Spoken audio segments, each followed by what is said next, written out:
Pemuda adalah harapan bangsa. Jargon ini sudah mengemuka sejak Republik Indonesia berdiri. Artinya, para pendiri bangsa sudah menyadari bagaimana peran penting generasi muda dalam membangun bangsa dan negara.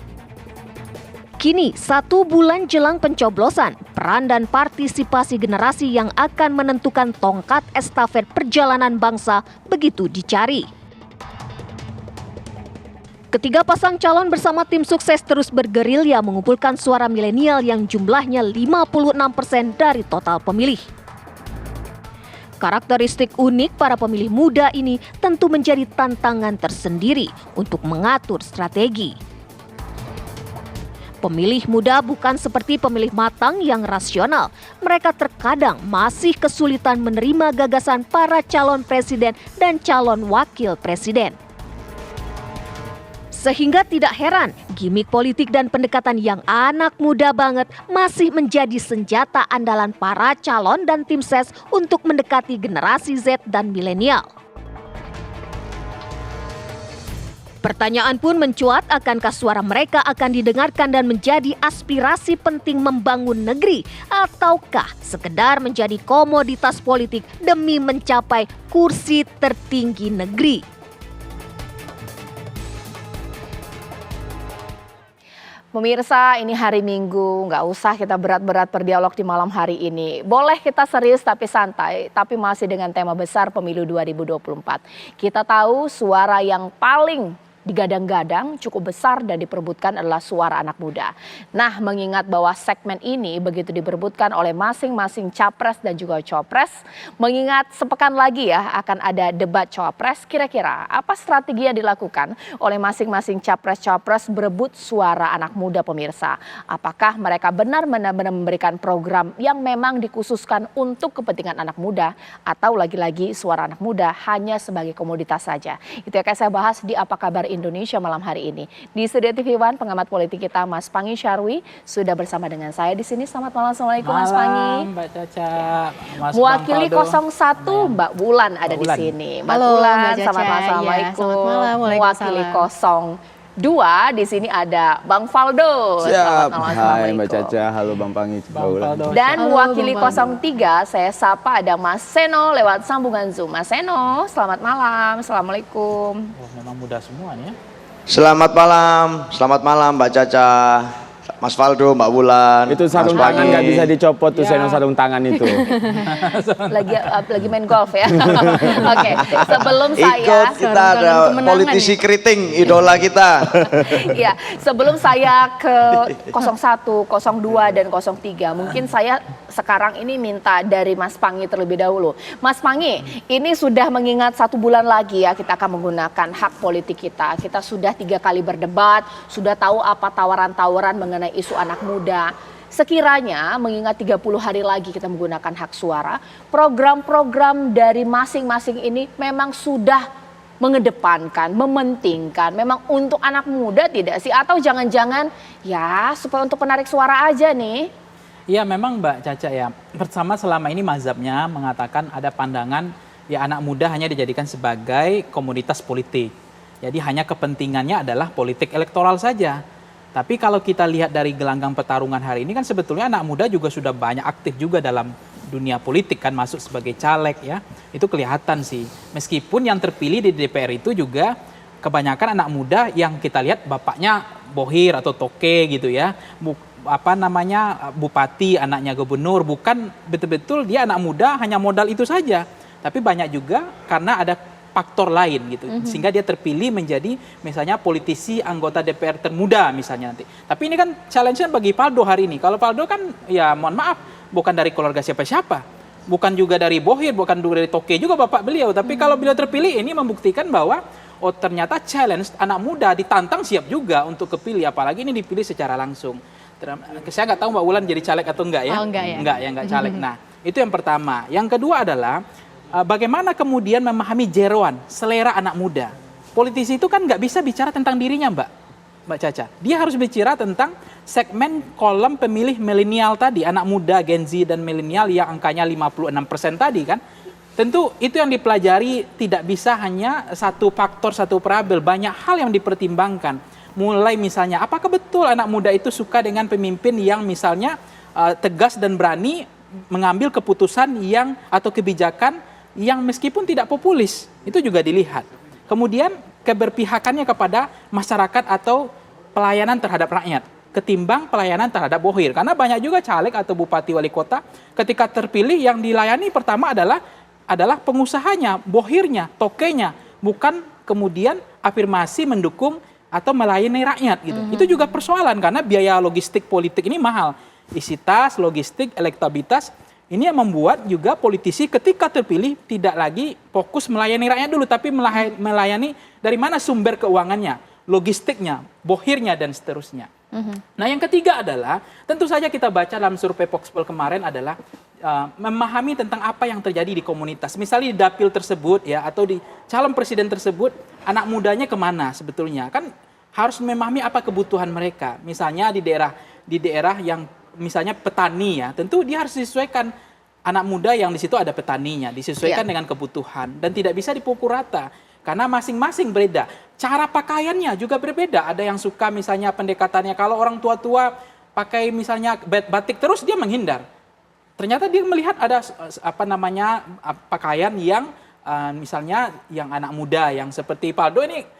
Karena di sini aja, tapi kalau saya lihat pas senam Paldo kan pakaiannya nggak begini. Kondangan di dapil, Pak. Nah ini karena kondangan di dapil pakai batik kan. Pantesan juga. Tapi kalau waktu senam saya lihat pakaiannya pakaian bola lah ini kan. Itu menyesuaikan dengan kebutuhan komunitasnya, siapa yang ditemui, termasuk cara berbicaranya. Tidak hanya pakaian ya, cara berbicara, termasuk hobinya, habitusnya, kebiasaannya disenangi. Nah seperti hari ini saya lihat ada yang tadi Paldo ya hobinya senam, dia selalu mendekati senam. Ya kalau ketemu anak misalnya posyandu atau orang-orang ibu-ibu selain posyandu ibu-ibu PKK misalnya, itu beda lagi pendekatannya. Ya, sekarang saya ke Mbak Wulan terlebih dahulu. Ada perubahan tidak sih mengingat ini tinggal 30 hari lagi ya masa kampanye sebelum kita memilih ya. Strategi untuk meraih suara anak muda ini mengingat bahwa dari debat ini tampilan yang paling formal ini kan Pak Anies ya. Ini kalau mungkin yang lain mungkin ada yang pakai baju ada era dan lain-lain, ini seperti apa? Oh, kalau dari kami sih masih ikut ada program yang namanya Desak Anies, Lepet Imin, ada juga buat co-captain, buat timnas kami tuh ada namanya locker room. Nah itu untuk kegiatan timnas kami. Nah jadi mungkin sekarang kita tuh masih berfokus di timnas Desak Anies itu sebagai gagasan yang dikeluarkan atau disampaikan atau itu adalah sebagai dialog politik untuk anak-anak muda yang mungkin memiliki atau yang masih tertutup mengeluarkan pendapatnya. Di sana kita bisa tampung dan kita akan memberikan solusi tersebut gitu. Oke, Desak Anies langsung ingin dapat suara dari anak muda. Kalau dari 02 seperti apa? Ya, kalau dari Pak Prabowo kan memang sejak awal kita tahu bahwa kita memang punya wakil presiden muda, beneran muda. Jadi memang bukan hanya sekedar objek, tapi kita ajak sebagai subjek. Dan memang terlepas dari dinamika yang terjadi, memang anak muda butuh simbol dan representasi. Harapannya memang dengan hadirnya Mas Gibran hari ini di acara e-sport, Mas Gibran dan Pak Prabowo meresmikan akademi sepak bola gitu. Jadi memang ada kerja-kerja konkret yang sudah dikerjakan sebelum election. Jadi kita melihat memang ada perubahan zaman. Dan itu yang juga disampaikan oleh Mas Gibran selalu. Mas, zaman sudah berubah. Kita harus bisa melihat perubahan ini. Ya, kalau hari ini mungkin memang kita melihat bahwa lapangan kerja tetap jadi isu. Kita punya program terkait bagaimana membuka lapangan kerja, membantu perbisnisan, membantu yang pengen usaha, memberi kredit untuk startup dan sebagainya. Dan kedua, anak muda punya isu tentang lingkungan. Bagaimana kita juga pengen adanya transisi ke energi terbarukan. Soal yang paling penting dari anak muda yang menjadi concern dari Prabowo Gibran adalah soal livelihood gitu. Bagaimana mereka concern hari ini tentang work-life balance. Mereka bicara soal mental health, bicara soal healing dan sebagainya. Tentu negara juga tidak boleh ketinggalan sama zaman yang berkembang. Oleh karena itu, ketika Pak Prabowo berdebat, dia sangat serius sekali. Tapi ketika bercanda, ketika bergurau, itu gemoy banget gitu. Jadi memang ada beberapa hal yang dalam hal ini menurut kami, perubahan itu harus segera ditangkap dan kita sudah menjalani itu. Oke, ikutin masuk ke komunitas, ada Desak Anies. Kalau dari 03 seperti apa Mas Seno? Ya terima kasih Mbak Caca. Jadi kalau dari 03 hari ini saja saya sedang berada di pos blok Ini di sebuah acara yang namanya acara Generasi Perintis bersama dengan Capres Mas Ganjar. Nah, Mas Ganjar memang dari awal dalam desain merancang kampanyenya memang sedang melibatkan anak-anak muda sebagai pionir-pionir yang ikut merancang. Jadi tidak hanya Mas Ganjar sendiri, tapi teman-teman muda pun dilibatkan untuk ikut serta memberikan masukan. Dan hari ini acara Generasi Perintis bukan pewaris ini adalah salah satu acara yang memang didesain untuk Mas Ganjar bisa bertemu dengan anak-anak muda. Pak Mahfud pun sama dalam kampanye yang dari hari pertama, awal kampanye dulu selalu mengedepankan yang namanya kampanye dialogis. Maka kemarin di Surabaya diawali namanya ada sebuah acara Tabrak Prof Mahfud. Jadi apapun anak-anak muda bisa bicara. Anak-anak muda bisa cerita tentang persoalan-persoalan yang dihadapi. Anak muda bisa ngomong tentang hukum dan lain sebagainya. Sehingga pertemuan-pertemuan tatap muka itu dilakukan antara Pak Ganjar dengan Pak Mahfud dengan anak-anak muda di seluruh Indonesia. Tidak hanya bikin acara kami sendiri, di kampus-kampus pun Pak Ganjar dan Pak Mahfud mengedepankan tradisi berdiskusi berdasarkan apa yang menjadi problem-problem konkret anak-anak muda. Maka itulah yang diserap, dijadikan aspirasi, dijadikan pertimbangan utama dalam merancang dan mendesain program. Maka dalam visi misi Ganjar Mahfud muncullah berbagai macam program yang berpihak pada anak muda. Ada sekolah gratis wajib belajar 12 tahun tanpa pungli, ada KTP Sakti, ada satu keluarga prasejahtera, satu sarjana, ada berbagai macam program, ada tentang pembangunan pos-pos kesehatan mental di setiap satuan pendidikan, khususnya di kampus-kampus, sehingga apa yang menjadi keresahan anak-anak muda yang didapatkan melalui dialog, itulah yang kemudian dijadikan program untuk pembangunan ke depan. Maka kita bisa melihat di dalam debat ketiga kemarin, outfit Pak Ganjar itu sebagai satu simbol entry point yang menarik. Pakai baju Top Gun, artinya apa? Mengajak anak muda untuk berpikir bahwa paradigma pertahanan Indonesia, hubungan luar negeri, paradigma geopolitik Indonesia sudah berubah. Dan ini ada tantangan-tantangan baru yang bisa dilakukan apabila banyak diskusi dengan anak-anak muda. Jadi itulah yang dilakukan oleh Pak Ketua Penguin kita, Mas Ganjar dan Pak Mahfud yang hari ini terus bertemu dengan anak-anak muda di pelosok Indonesia sampai 30 hari ke depan masa kampanye selesai. Itu, baik, Mbak. ditahan dulu Mas Seno. Nanti saat lagi pun saya ingin tanya suara-suara anak muda atau milenial menanggapi dengan strategi masing-masing capres. Tapi sempat ada yang mengatakan masa kampanye ini suara anak muda begitu harum. Tapi konsistensinya seperti apa? Jangan-jangan setelah terpilih mereka kemudian sudah tidak dilirik lagi. Karena sistem politiknya masih sama pemirsa. Pemainnya masih sama. Sesaat lagi.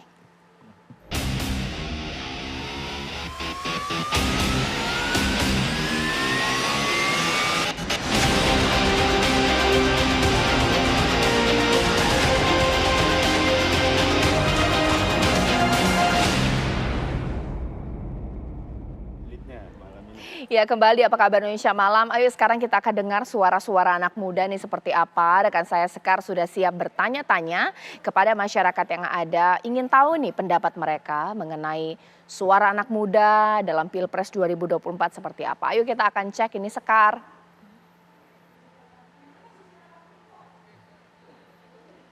Ya, Caca dan juga pemirsa, tidak terasa kita semakin dekat dengan pemilu 2024 yang mana akan dilaksanakan pada 14 Februari mendatang.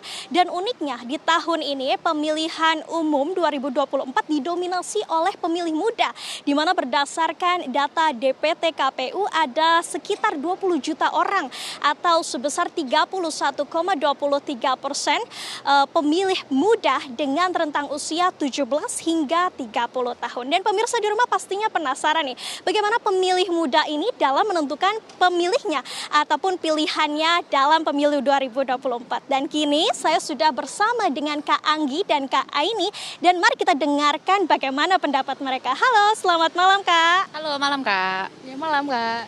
Kak, aku mau nanya deh, ini pertama kalinya Kakak nyoblos untuk pemilu tahun ini atau seperti apa? Kalau aku pertama kali banget tahun ini. Aku juga pertama kali banget. Kakak udah menentukan belum siapa nih yang cocok jadi presiden dan wakil presiden 2024? Udah, kalau aku. Kalau aku jujur belum ya. Iya, Bu. Oke, dalam memilih ini untuk kakak nih khususnya nih, karena kakak udah menentukan nih siapa, ada nggak sih kayak kriteria khusus atau kakak memilih berdasarkan pilihan hati? Kalau aku sih benar-benar berdasarkan pilihan hati, terus kayak ngeriset-riset juga di sosial media atau di debat-debat sebelumnya, apakah itu sesuai dengan hati aku. Kalau misalkan udah, berarti orang paslon tersebut yang aku pilih gitu. Oke, kalau kakak sendiri gimana?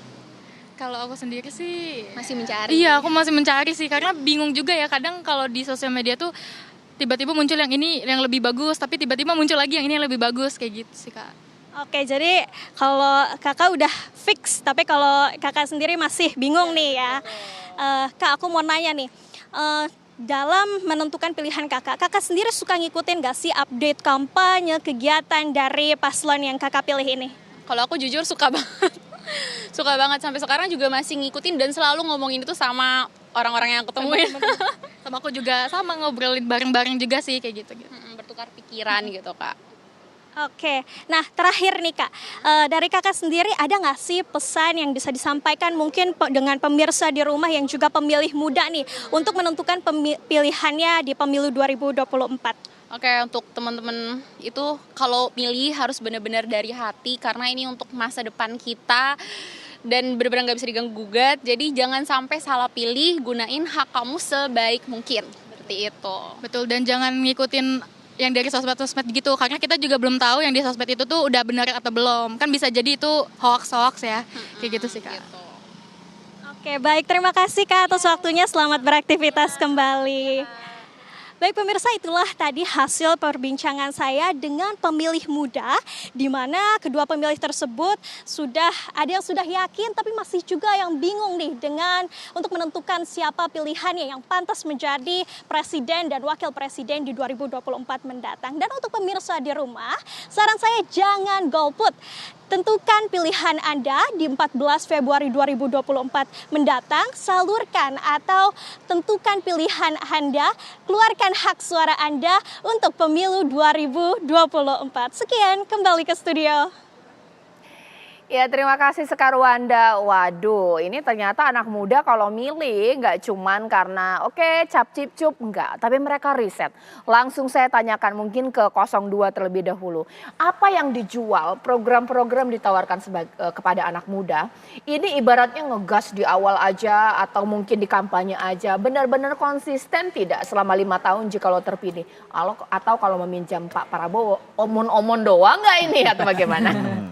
Ya, sebenarnya sih gini Mbak, kita percaya dari dua teman kita yang tadi di interview itu kan cerdas ya. Maksudnya ada yang udah yakin karena dia riset, ada yang belum yakin karena dia ada dua sumber dan dia harus verifikasi ulang.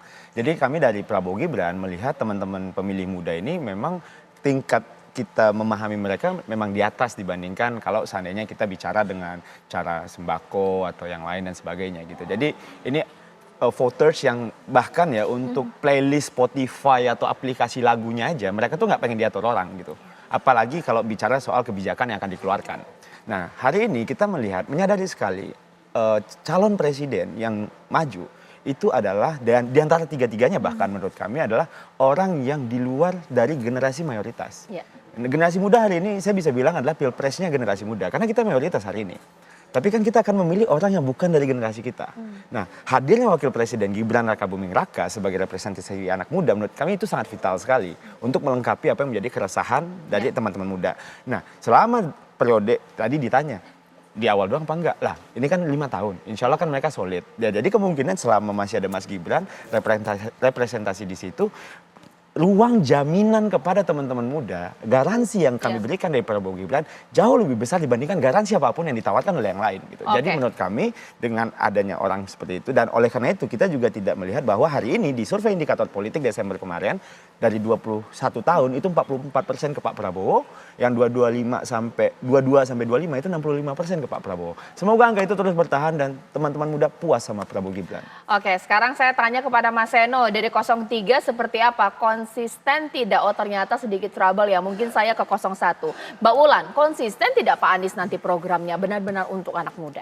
Ya kalau dari kami sih konsisten ya Mbak ya, otomatis mungkin karena kita bisa lihat dari rekam jejaknya yang dulu Pak Anies itu adalah dia konsisten selama dia menjabat Gubernur DKI, dia konsisten selama 5 tahun juga dan kita itu mengajak anak-anak muda atau untuk memilih Pak Anies itu bukan cuman dibutuhkan suaranya aja nanti untuk tanggal 14 Februari, tapi kita itu akan kita juga akan menampung aspirasi atau masalah atau isu yang mereka rasakan, dan Pak Anies ini memberikan solusi dalam program Desak Anies atau Selepet Imin tersebut gitu.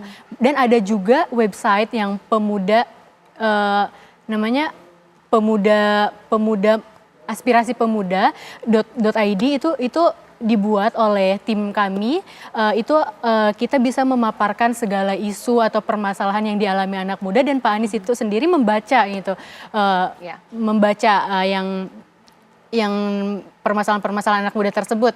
Makanya visi misi Amin itu bisa diambil dari anak muda tersebut. Oke, sekarang saya ke Mas Seno. Kalau 03 seperti apa? Konsisten tidak atau hanya jualan saja ini di masa kampanye? Ya, maka kalau mau menguji konsistensi sebenarnya cara termudah adalah menguji dari rekam jejak para kandidat kontestan yang sedang berkontestasi hari ini. Mas Ganjar itu selama menjadi gubernur, setahu saya adalah salah satu politisi pertama yang membuka keberanian untuk berinteraksi secara langsung melalui media sosial, di Twitter, di Instagram, dengan mengoperasikan sendiri sebagai admin media sosialnya. Beliau sangat terbiasa dengan yang namanya berinteraksi dengan iklim habitat digital, dengan demokrasi digital yang dimana isinya mayoritas adalah anak-anak muda. Maka kalau hari ini beliau disuruh mendesain kebijakan yang berkaitan dengan anak-anak muda, saya rasa akan sangat relate. Mengapa? Karena saya percaya bahwa muda itu bukan hanya sekedar usia biologis, Mbak, tapi juga persoalan tentang seberapa sering interaksi terjadi, seberapa intens interaksi itu terjadi antara para calon ini dengan anak-anak muda. Dan rekam jejak itu bisa dilihat ke belakang sejak 2017, 2016, Mas Ganjar sudah memelopori kegiatan-kegiatan yang bersifat pro anak muda. Ada pembangunan startup Eterospace di Jawa Tengah, melakukan pembukaan di media sosial dan lain sebagainya, yang ini sangat khas dengan anak-anak muda.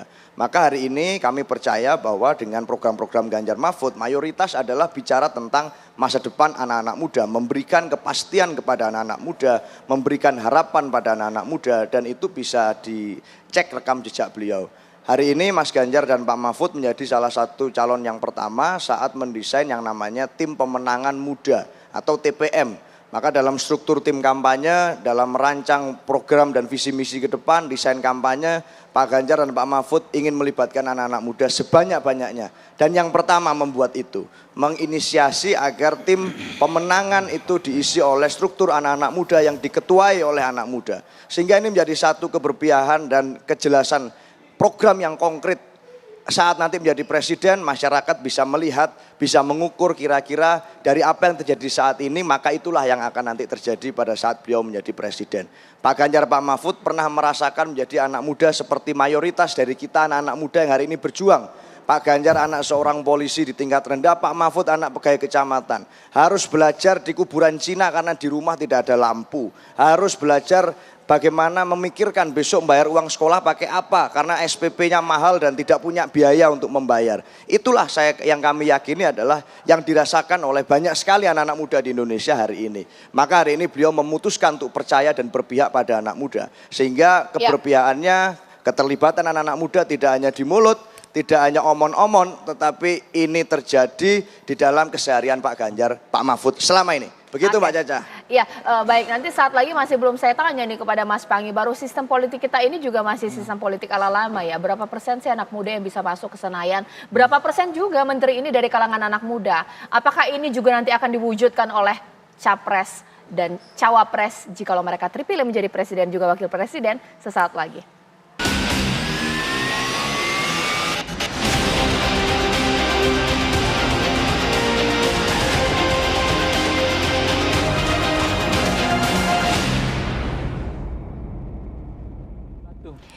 Ya sekarang Mas Pangi, ini kan kita harus apresiasi apa yang dilakukan oleh capres dan cawapres ya. Betul. Tapi pertanyaannya juga bahwa sistem kita ini masih tradisional. Ya jadi menteri juga kadang generasi-generasi tua, apa juga yang masuk ke DPR. Kira-kira anak muda ini komoditas saja, oke lah jualan program saja, tapi terserap tidak sih? Bagaimana? Ya, jangan kaget ya, Perdana Menteri sekarang udah 34 tahun. Ya kemarin kan dilantik kan. Prancis. Jadi apalagi menteri-menteri ya, itu menurut saya udah biasa. Cuma memang banyak juga menteri yang akhirnya membawa nama beban juga. Menteri di Malaysia bisa tersangka kan. Menporanya itu kan idola tuh. semua orang waktu itu mengidolakan beliau ya, tapi akhirnya tersangka. Ini kan juga merusak juga kredibilitas anak muda juga. Jadi apakah anak muda ini selama ini hanya dijadikan sebagai kepentingan elektoral, komoditas politik, tapi betulkah nanti, ini challenge tantangan ya, setelah presiden terpilih ini akan betul-betul melibatkan anak muda untuk menjadi menteri, untuk menjadi jabatan-jabatan strategis pos-pos lain. Itu menjadi penting sih. Jadi memang udah dunia berubah, kebutuhan juga berubah. Sekarang saja generasi kita aja, generasi kalau nggak ada di lingkaran anak muda, di lingkaran anak muda kita repot untuk platform digital ya. Yang kedua begini Cak, saya sangat khawatir jangan sampai anak muda ini terjebak dengan memilih cawapres yang pencitraan. Ya. Oke, pencitraan dalam hal apa ini? Ya, pilihlah cawapres yang tidak hanya gimmick atau pencitraan, tapi yang otentik. Karena anak muda ini kelemahannya adalah, salah satu kelemahan anak muda adalah dia kritis, tetapi kadang-kadang terjebak dengan bandwagon effect, ya kemudian opini publik. Tadi jawaban anak muda tadi bagus tuh. Kami akan memilih dengan kehati-hatian. Artinya kalau kehati-hatian berarti kan ini bagus. Dia akan memilih pemimpin yang otentik, tidak hanya pencitraan. Nah, misalnya begini, kebutuhannya dalam debat kemarin. Anies dengan desa Anies kemudian ada tampar Ganjar, ada gemoy Pak Prabowo selepet ya. Ada tamparnya Ganjar tadi. Bukan malam minggu Ganjar. Iya, ada juga kan. Jadi itu kan membuat bahwa tidak ada jarak antara pemimpin dengan pemilihnya, anak mudanya. Dia bisa bertanya belak-belakan, menyerang, kemudian bisa menyindir, bisa kemudian membuka, tidak ada yang ditutupi. Artinya menelanjangi capres-cawapres itu Anda bertanya sesuka hati, silakan. Itu kan luar biasa. Bahwa ini memang dibutuhkan anak muda, tidak ada lagi misalnya blok itu loh. Kelihatan dipoles, dibedakin, ya kemudian digincu. Oh bertanya, diseleksi, ini nggak boleh. Nah ini menurut saya ada capaian kemajuan luar biasa tawaran yang disampaikan ini. Sehingga tidak ada jarak antara anak muda. Yang ketiga begini Cak, saya memahami pemilih anak muda itu dalam hasil Supoxpol kemarin ada 3 kategori. Ternyata pemilih anak muda kita lebih banyak pemilih yang rasional sekarang. Dan pemilih psikologis, memilih karena ganteng, memilih karena program, kinerja, dan capaian.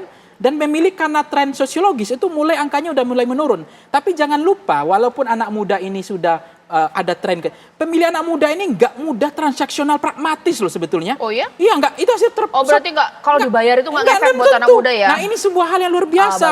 Jadi artinya ini kolom besar. Kolom yang cerdas, yang berwawasan, platform digitalnya banyak, frekuensi politiknya ada di TikTok, ada di Instagram, ada di grup-grup. Jadi dia tidak hanya nonton salah satu TV nasional saja. Nah artinya apa? Dia tidak juga mudah dipengaruhi oleh tokoh-tokoh berpengaruh. Oleh camat, kepala desa. Kan kepala desa sekarang kan gitu. Dan dia juga nggak mudah dipengaruhi oleh orang tuanya. Meskipun ada linkage pengaruh orang tuanya. Tetapi konteksnya anak muda sekarang adalah tidak mudah food buying. Suaranya tidak bisa ditransaksionalkan dan dipragmatiskan. Itu yang lebih luar biasa. Tapi kritis kalau ya. Kritis gitu. Jadi itu yang diharapkan hari ini. Kita jangan, gemo itu kan bagus. Itu kan untuk mencairkan pemilih supaya tidak terlalu serius kan. Tetapi jangan lupa bahwa anak muda hari ini juga suka dengan adu program, kinerja dan capaian. Adu program dan kinerja. Mungkin sekarang saya ke Mbak Ulan. Ada janji tidak sih dari 01 bahwa tidak hanya program tapi pelibatan dalam jabatan strategis dijanjikan juga untuk anak muda, menterinya mungkin khususnya. Betul, mungkin kalau misalkan nanti itu ketika Pak Anies naik jadi presiden itu anak muda itu akan dilibatkan gitu.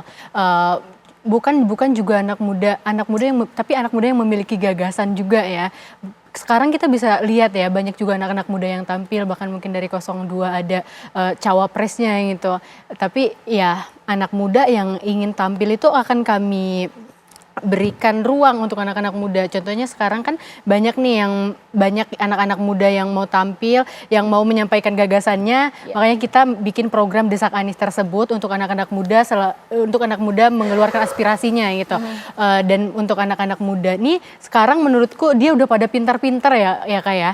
Karena sekarang mereka tuh udah enggak melihat gemoy-gemoyan lagi atau bahkan joget-jogetan lagi gitu di panggung gitu. Sekarang anak-anak muda tuh lebih antisipasi ke dialog, gagasan politik ya gitu, dialog politik. Contohnya seperti sekarang ada Desak Anies itu anak muda tuh sangat antusias gitu. Bahkan selalu jadi trending topik di X gitu. Itu Desak Anies sama ada satu lagi Slapet Imin gitu. Mungkin kalau dari Mas Faldo seperti apa ini? Ada juga dijanjikan tidak sih bahwa berapa orang nanti dari sektor anak muda bisa kita libatkan Mungkin dari kementerian atau mungkin jadi wakil menterinya, seperti apa? Iya, kita kalau soal itu ya kita kurang apa, wapresnya aja muda kan. Jadi kurang apa lagi kalau seandainya bicara soal posisi strategis, wapresnya muda beneran muda. Dan menurut kami gagasan politik itu hadir karena representasi dan kehadiran gitu, politik gitu. Jadi bagi saya menggaransi berkali-kali, sekali lagi saya menggaransi ke teman-teman muda, ini wapres kita bisa ngomong karena dia mudanya beneran gitu, nggak pura-puraan gitu yang dibentuk sedemikian rupa, didesain oleh tim dan sebagainya. Mudanya beneran dan dia main bola bisa, main PUBG bisa, main Mobile Legends bisa, ngerti bahasa kita, keresahan kita dan sebagainya. Itu satu. Yang kedua, bisa jadi hari ini kita berbicara anak muda, kita kan selalu bias ya, bicara apakah dengan memberikan posisi strategis apa enggak. Bisa jadi nggak mau dikasih. Mereka juga pengen fight untuk itu gitu loh. Jadi menurut kami anak muda itu kan belum tentu pengen dikasih ikannya Kak, tapi suka dikasih kailnya. Dan itulah program-program yang didesain oleh Prabowo Gibran karena ada keinginan kita merubah bahwa soal bagaimana kepemilikan aset lahan itu menjadi faktor produksi, mengubah yang awalnya menjadi kepemilikan tapi jadi produktif gitu. Nah itu narasi-narasi yang dibawa oleh Prabowo Gibran. Ada produktivitas yang ingin kita dorong di situ. Dan oleh karena itu kami kira dengan garansi adanya Mas Gibran di situ, wapresnya aja mudah, apalagi bicara posisi-posisi lain. Gitu. Sempat ada juga omongan sebenarnya dari 02 ini sendiri itu sudah ditonjolkan tidak, ataukah mungkin tenggelam karena memang pengemasan anak muda dari 02 itu lebih kepada flash mob, gemoy-gemoyan atau seperti apa? Ya tapi begini, kita kan mengerti bahwa hari ini gemoy itu coba ditanyakan ya ke orang-orang. Saya juga bertanya ke diri saya sendiri karena saya masih muda. Saya tanya juga teman-teman saya, menurut lo gemoy itu menariknya kenapa? Saya tanya.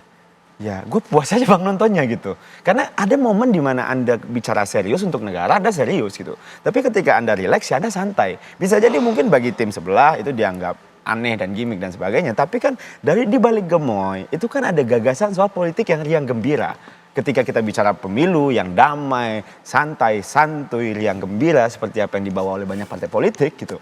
Salah satunya partai saya PSI gitu ya. Dan itu kita mempengaruhi kebijakan-kebijakan yang akan dikeluarkan gitu. Jadi menurut saya gimmick itu bikin orang noleh ke kita dan kita bisa bikin program kita deliver di situ. Dan sekali lagi bagi saya anak muda itu nggak suka dikasih ikan, sukanya dikasih kail karena dia pengen bertarung juga gitu. Makanya wapresnya anak muda di kita. Iya. Terakhir Mas Seno, ini bagaimana selain jualan program juga pelibatan di jabatan-jabatan strategis nih anak muda ini Mas Seno? Ya terima kasih Mbak. Jadi narasi anak muda ini memang jadi satu narasi yang demikian seksi sejak 2019. Kalau 2019 itu mungkin banyak yang bicara tentang milenial, kata saktinya milenial. Hari ini Gen Z menjadi satu kata sakti.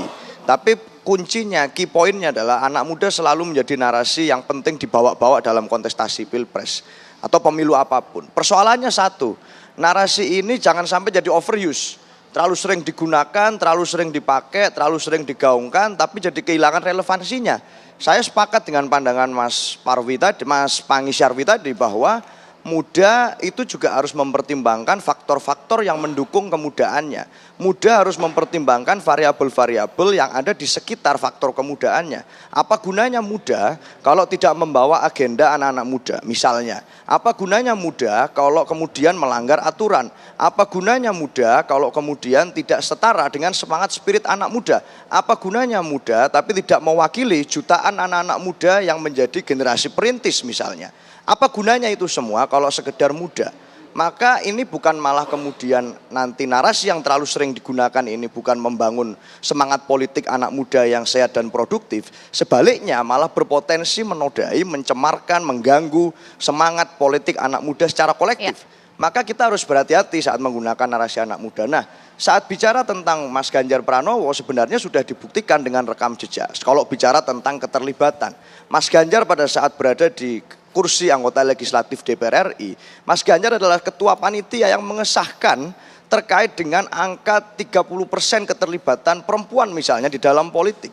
Hingga hari ini partai-partai politik harus mengakomodir itu. Maka saat bicara keterlibatan, Mas Ganjar sangat paham apa itu maknanya affirmative action. Nah, maka hari ini kita menghargai posisi anak muda dan menghormati posisi anak muda. Kita yakin anak muda adalah kelompok segmentasi pemilih yang tidak hanya menilai calon kontestan ini sebagai apa yang dicitrakan di media sosial, tapi akan menguliti rekam jejak dan track record. Maka debat, ruang-ruang gagasan menjadi penting. 3 kali debat sudah ditampilkan, 2 kali capres, 1 kali cawapres. Anak muda melihat program, melihat tampilan, melihat cara komunikasi, melihat kemampuan meyakinkan publik, melihat rekam jejak, dari situ sebagai entry point. Maka hati-hati dalam menggunakan gimmick, dalam menggunakan pendekatan-pendekatan pencitraan. Tim Mas Ganjar dan Pak Mahfud, kami percaya bahwa pencitraan dan gimmick itu bukan menjadi sasaran utama.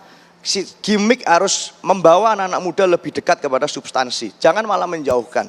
Gimmick harus membawa anak muda pada pencerahan, jangan malah menjauhkan. Maka pelibatan anak muda tidak hanya disampaikan secara berulang-ulang dengan kata-kata yang indah, tetapi malah melukai atau menodai prinsip anak muda. Sebaliknya malah pelibatan itu harus dilakukan dengan tindakan-tindakan yang nyata dan dibuktikan melalui rekam jejak yang bisa dicek oleh siapapun hari ini. Terima kasih, Mbak. Ditanggapi dong Mas Faldo, karena memang ke arah sini sebenarnya omongan dari Mas Eno. Tapi sesaat lagi ya, apa gunanya anak muda tapi menyalahi prinsip-prinsip yang anak muda sekali.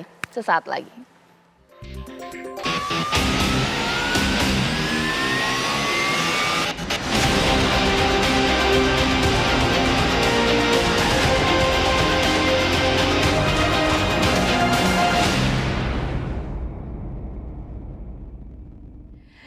Saya nggak bilang terlalu banyak bahwa ini adalah kritikan ya apa yang dikatakan oleh Mas Eno. Tapi boleh juga lah ditanggapi oleh Mas Faldo di sini.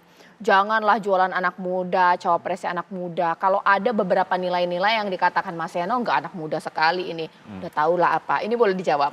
Ya kita juga bisa bertanya balik ke Mas Eno. Yang mana yang anak muda yang mau diklaim prinsipnya yang menurut Mas Eno adalah sesuatu yang dirusak gitu loh. Dan jangan juga, kebanyakan gimmick tuh seringkali dituduhkan ke Prabowo Gibran.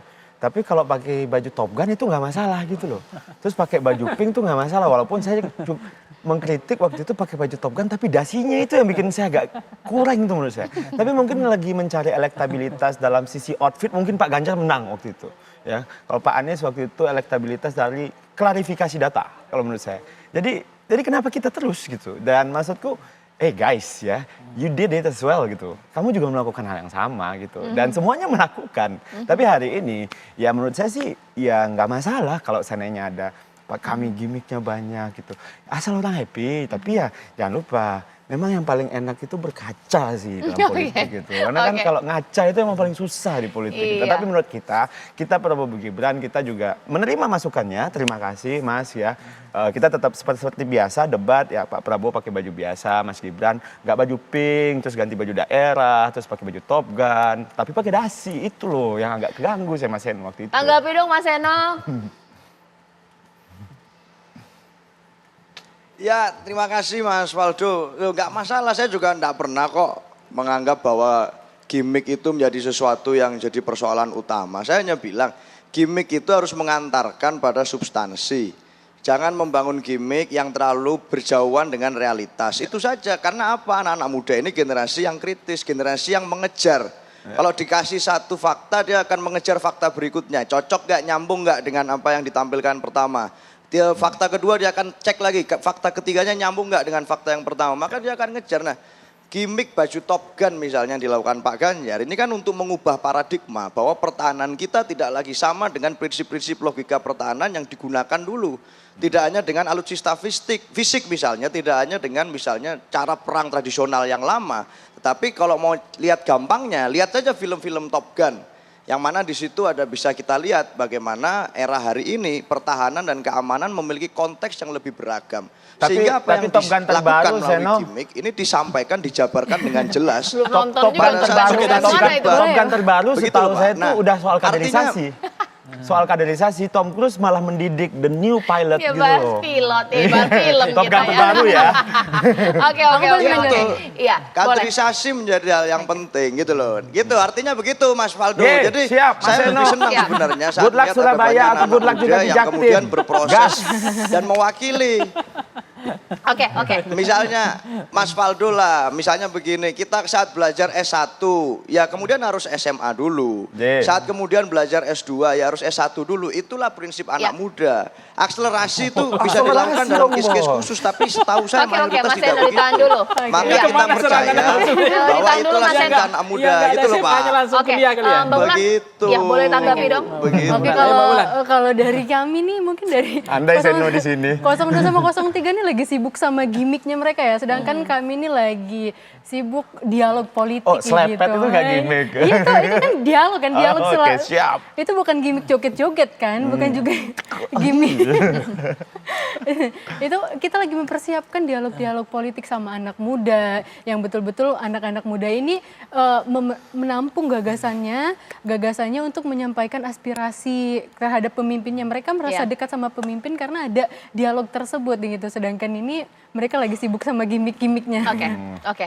Mas Pangi boleh dong ditanggapi. Ini kan ada yang bagus, ada juga yang mungkin dikritisi oleh kalangan anak muda. Anak muda sekarang ini malah jadi makin yakin atau malah jangan-jangan makin bingung. Mengingat anak muda ini juga swing voternya juga tinggi ya. Ya, makanya dalam mazhab pendekatan swing, undecided sama strong voters, jangan sampai setelah debat justru strong voters jadi bimbang lagi kan gitu. Mestinya setelah debat yang tadinya swing makin strong voters. Strong. Ya, yang strong jangan jadi swing gitu jadi ya. jangan sampai habis ini juga undecided lagi makin bimbang lagi kan, banyak juga setelah debat makin bimbang. Ada juga. Nah, yang kedua adalah saya berharap mengatakan bahwa mazhab pemilih Gen Z milenial tadi datanya ada yang salah. Itu sebenarnya kalau usia 17 sampai 39 itu udah 56%. Jadi bukan 30%. Tapi kalau 17 sampai tadi 30 iya. Oleh karena itu dia tidak taken for granted. Dia bukan generasi nerimo. Dia generasi yang berpikir punya preferensi politik tersendiri. Yang ketiga, Cak, ada misalnya amanat undang-undang bahwa anak miskin, fakir miskin, anak terlantar dipelihara oleh negara. Nah, kita kan berharap misalnya ada calon presiden tadi, kalau gimmicknya tadi, bukan ini gagasan dari Pak Prabowo ngasih makan siang gratis, susu gratis, itu kan bagus. Karena memang banyak orang yang sekarang tidak bisa makan, tidak bisa minum susu, makan gratis kan. Nah itu, 4 sehat, 5 tapi jangan lupa juga, ada juga kita menginginkan pendidikan kan mahal. Karena anak miskin itu dipelihara, yang terlantar itu dipelihara oleh negara, harus ada juga SMA, SMK yang gratis untuk orang miskin. Nah itu yang namanya kebijakan yang berpihak kepada rakyat, bukan kebijakan yang misalnya pencitraan, bukan populis. Nah sekarang ada nggak SMA yang gratis? Ada nggak SMK yang gratis? Betul-betul gratis, ya, pure gratis gitu loh. Nah itu yang penting, tidak hanya susu gratis saja. Tidak hanya makanan, sekedar makan siang gratis. Sekolahnya gratis. Karena sekarang anak muda juga ngeluh. Makannya aja gratis Bang, sekolahnya. Oke, mungkin terakhir ini masing-masing ya. Sekiranya Mbak Ulan akan ada kebijakan yang baru tidak sih di tengah sebentar lagi kita akan menggunakan hak pilihnya. Atau mungkin menjalankan yang sudah ada saja. Khususnya untuk sektor anak muda ya programnya. Oke, kalau kami sih mungkin lagi menjalankan program yang sudah ada ya. Makanya ada program kalau untuk anak muda itu Gen Z ini mental health gitu. Kalau misalkan untuk generasi sandwich itu kan kita sangat merangkul lah generasi sandwich itu. Ada juga dalam misinya Amin. Apalagi untuk anak-anak muda ini akan ada mental health gratis atau kayak konsul gratis di berbagai apa namanya? Apa sih? Program ya, sektor ya. Oke, baik ya. Kalau dari Mas Faldo seperti apa? Ya kami percaya bahwa anak muda Indonesia adalah anak muda yang cerdas, anak muda yang sangat yakin bahwa mereka itu tahu siapa yang akan dipilih. Kita punya program makan siang gratis itu mungkin dianggap sebelah mata, tapi itu tentang bicara menghindari stunting di Republik ini dan juga itu jadi concern anak muda. Kita sejak kecil diajarkan bahwa 4 sehat, 5 sempurna dan 4 sehat diakomodir dengan makan siang gratis, 5 sempurna dengan susu gratis. Jadi oleh karena itu kita yakinkan kepada semua masyarakat Indonesia, Prabowo Gibran wakilnya aja muda, beneran muda, dan itu garansi paling kuat untuk anak-anak muda punya wapres yang bisa dipanggil Bang, Mas, gitu. Mas Eno, seperti apa terakhir? Mas Eno?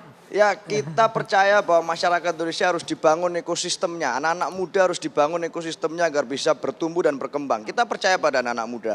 Maka kalau Pak Pangi tadi ditanya, ada nggak yang memberikan sekolah gratis? Mas Ganjar, Pak Mahfud percaya bahwa SD, SMP, SMA yang ditanggung pemerintah sederajat harus gratis, tidak boleh ada pungli. Agar satu keluarga prasejahtera nantinya bisa punya satu sarjana. Dibangun dengan ekosistem yang bagus sehingga satu desa ada satu puskesmas atau puskesmas pembantu dan satu vaskes dan nakes. Oleh karena itu Pak Ganjar, Pak Mahfud memberikan ruang kesempatan agar masyarakat Indonesia bisa punya kesempatan beli sendiri, makan pagi sendiri, makan siang bisa beli sendiri, makan malam, makan sore bisa beli sendiri, karena pemerintah memberikan kail dan bukan ikan. Dan itulah yang menjadi visi dari Ganjar Mahfud yang percaya pada anak-anak muda. Justru Terima kasih.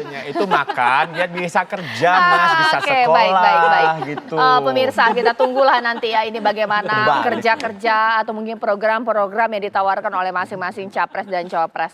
Mengingat ini mungkin minggu depan pemirsa tepatnya debat khusus untuk cawapres. Mas Eno di Dapil Surabaya anak muda, saya di Dapil Jakarta Timur juga anak muda ya. Pesan sponsor ya. Baik pemirsa, satu lagi nanti rekan saya Agita Malika sudah siap dengan informasi yang akan dikabarkan. Agita, ada apa ya? Iya, betul sekali Caca dan juga pemirsa. Sesaat lagi kita juga masih akan membahas bagaimana agenda politik dan juga kampanye dari para capres dan juga cawapres. Usai jeda pemirsa, kami kembali sesaat lagi.